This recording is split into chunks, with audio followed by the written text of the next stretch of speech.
PM Modi ने मंगलवार को देहरादून में कहा, 4 दशकों से महिला बेटियां अपने हक का इंतजार कर रही हैं। अब वह समय आ गया है, हम अपने देश की बेटियों को 2029 के चुनावों में उनका हक देकर रहेंगे। इसके लिए हम संसद में महिला आरक्षण बिल ला रहे हैं। पीएम ने कहा, कभी उत्तराखंड के गांव में सड़क के इंतजार में पीढ़ियां बदल जाती थी। आज डबल इंजन सरकार के प्रयास से सड़क गाँव तक पहुँच रही है। जो गाँव वीरान थे आज फिर बस रहे हैं। इससे पहले उन्होंने दिल्ली देहरादून एक्सप्रेसवे कॉरिडोर का उद्घाटन किया।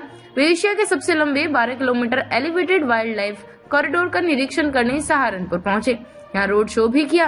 Delhi Dehradun expressway corridor 213 kilometre लंबा, 6 लेन और एक्सेस कंट्रोल्ड कॉरिडोर 12,000 करोड़ रुपए की लागत से बना है।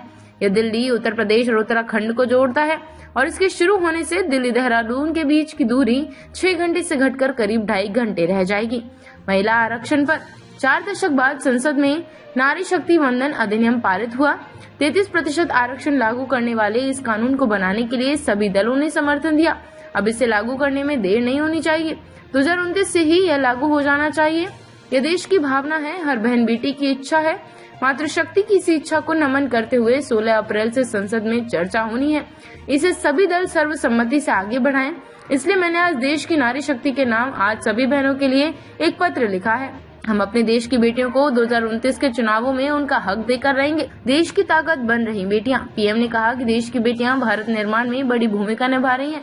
सरकार उनकी भागीदारी बढ़ाने पर जोर दे रही है। उन्होंने भरोसा दिलाया कि हर मुश्किल समय में महिलाओं को कम से कम परेशानी हो, इसके लिए प्रयास जारी है। टूरिज्म बना कमाई का सबसे बड़ा जरिया।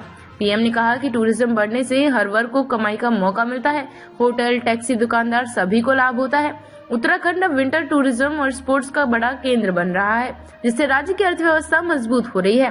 नए कॉरिडोर खोलेंगे तरक्की के रास्ते। पीएम ने कहा कि एक्सप्रेसवे और इकोनॉमिक कॉरिडोर विकास के गेटवे हैं। इससे समय और खर्च दोनों कम होंगे, रोजगार बढ़ेगा और किसानों की उपज तेजी से बाजार तक पहुंचेगी, जिससे पूरे क्षेत्र की अर्थव्यवस्था मजबूत होगी। देवभूमि को गंदगी से बचाना जरूरी। पीएम ने देवभूमि को साफ रखने की अपील की। उन्होंने कहा कि प्लास्टिक और कचरे से बचना जरूरी है। कुंभ और नंदा देवी राजजात यात्रा को देखते हुए सभी को मिलकर इन जगहों को स्वच्छ और सुंदर बनाए रखना होगा। आने वाली पीढ़ी के लिए बड़ी तैयारी। पीएम ने कहा कि सड़क, रेल और एयरवे देश की भाग्य रेखाएं हैं। यह सिर्फ आज की सुविधा नहीं, बल्कि आने वाली पीढ़ियों के लिए निवेश है। सरकार लगातार इंफ्रास्ट्रक्चर पर काम कर रही है ताकि देश की प्रगति जारी रहे। पीएम सुबह 11 बजे देहरादून पहुंचे और यहां से उत्तर प्रदेश के सहारनपुर गए। वहां उन्होंने रोड शो किया। इसके बाद उन्होंने एक्सप्रेसवे पर बने एशिया के सबसे लंबे 12 kilometre elevated wild life corridor का निरीक्षण भी किया, जो देहरादून से सहारनपुर के बीच बनाया गया है।